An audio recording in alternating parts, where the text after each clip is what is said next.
இல்லை சார், இப்போ ஸ்கேமை தடுக்கிறது அப்படின்றதுக்கு ஒரு ப்ராசஸ் கொண்டு வரணும், ஸ்கேம் இல்லாம ஆக்கணும் அப்படின்றதுக்கு ஒரு ப்ராசஸ் கொண்டு வரணும்.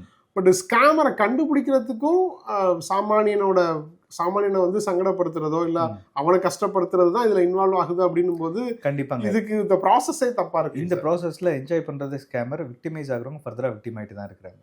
ஓகேங்களா? ஸோ இதுதான் இப்போதைக்கு நடந்துட்டு இருக்கு. அப்போ இதுக்கு சொல்யூஷன்ஸ் இதுதாங்க. இப்போ நீங்கள் இந்த ஸ்கேமை கண்ட்ரோல் பண்ணீங்க அப்படின்னாலே இது 100% உங்களுக்கு சொல்யூஷன் வந்து இந்த ஸ்கேம்ஸ் வந்து கண்ட்ரோல் ஆச்சு அப்படின்னு. இந்த ஸ்கேமை கண்ட்ரோல் பண்ணால் ஒன்று இந்தியாவில் நீங்கள் கிரிப்டோ கரன்சியை பேன் பண்ணணும்.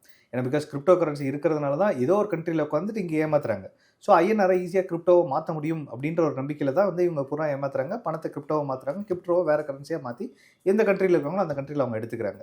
நீங்கள் கிரிப்டோவை நீங்கள் பேன் பண்ணிட்டீங்க அப்படின்னா ஐஎன்ஆராகவே இருக்கும், இந்தியா விட்டு வெளில போகாது. அப்போ எடுக்கிறதுக்கு வாய்ப்பு இல்லை. அப்போ இந்த கிரிமினல்ஸ் வந்து வேறு கண்ட்ரிலேருந்து இங்கே வந்து இந்தியன்ஸை டார்கெட் பண்ணணும் அப்படின்றது கிடையாது.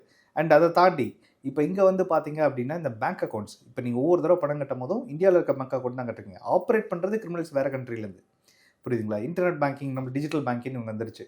ஸோ இந்தியாவில் அக்கௌண்ட் ஓப்பன் ஆகிருக்கும், பட் ஆனால் ஆப்ரேட் பண்ணுறது இன்டர்நெட் பேங்கிங் பூரா வந்து வேறு கண்ட்ரிலேருந்து ஆப்ரேட் பண்ணுறாங்க. அப்போ Jio taking, Jio location, Jio fencing நம்ம பண்ணணும். ஸோ இந்தியன் பேங்க்ஸ் இந்தியாவில் இருக்க அக்கௌண்ட்ஸை இந்தியாவுக்குள்ளே மட்டும்தான் ஆப்ரேட் பண்ணணும். ஓகே, இந்தியாவிலேருந்து வேறு கண்ட்ரிக்கு நீங்கள் ஆப்ரேட் பண்ணால் அதுக்கு நீங்கள் ஸ்பெஷலாக பர்மிஷன் வாங்கணும். அதில் ஒரு வெரிஃபிகேஷன் ப்ராசஸ் வைக்கணும், பேங்கிங் சிஸ்டம், பேங்கர்ஸ் வைக்கணும் அது.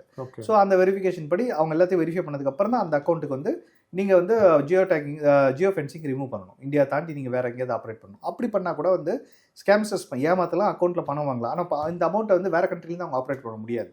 ஸோ இந்தியாவில் அப்போ என்ன தேவை? இந்தியாவில் நிறைய ரன்னர்ஸ் தேவை அவங்களுக்கு. ஸோ இந்தியாவிலே அவங்களுக்கு ஆப்ரேட் பண்ணுறது. அப்போ இந்தியாவுக்குள்ளே கிரிமினல் இருக்கானா நம்ம ஏதோ ஒரு காலகட்டத்தில் பிடிச்சிடலாம், அவனை பிடிக்கலாம், அந்த அமௌண்ட் ரெக்கவர் பண்ணலாம், ஏதோ ஒன்று பண்ணலாம். ஸோ இந்த மாதிரி பண்ணுறதுக்கும் வாய்ப்பு இருக்குது. அதே மாதிரி வந்து பார்த்தீங்க அப்படின்னா ஒரு புதுசாக ஒரு பேங்க் அக்கௌண்ட் ஓப்பன் பண்ணுறாங்க அப்படின்னும் போது ஒரு புது அக்கௌண்ட்டு, அவங்களோட பேக்ரவுண்ட், இப்போ நீங்கள் ஒரு லோன் வாங்கணும் அப்படின்னா உங்களுக்கு சிபில் ஸ்கோர்னு ஒன்று செக் பண்ணுறாங்க. நீங்கள் பணத்தை திருப்பி கட்ட முடியுமா, கட்ட முடியாதா அப்படின்றதெல்லாம் வெரிஃபை பண்ணிட்டு தான் உங்களுக்கு லோன் அப்படின்னு ஒன்று கொடுக்குறாங்க. அதே மாதிரி புதுசாக ஒரு அக்கௌண்ட் ஒருத்தர் ஓப்பன் பண்ணுறாரு அப்படின்னா அவரோட அக்கௌண்ட்டில் திடீர்னு பார்த்தீங்கன்னா 10 லட்சம் விழும், 20 லட்சம் விழும், 50 லட்சம் விழும், அமௌண்ட் வந்துட்டே இருக்கும். அவருக்கு எப்படி இந்த சோர்ஸ் ஆஃப் இன்கம் திடீர்னு அக்கௌண்ட்டில் இருந்து இருக்குது, அதுக்கு ஒரு பேக்ரவுண்ட் செக் பண்ணணும்.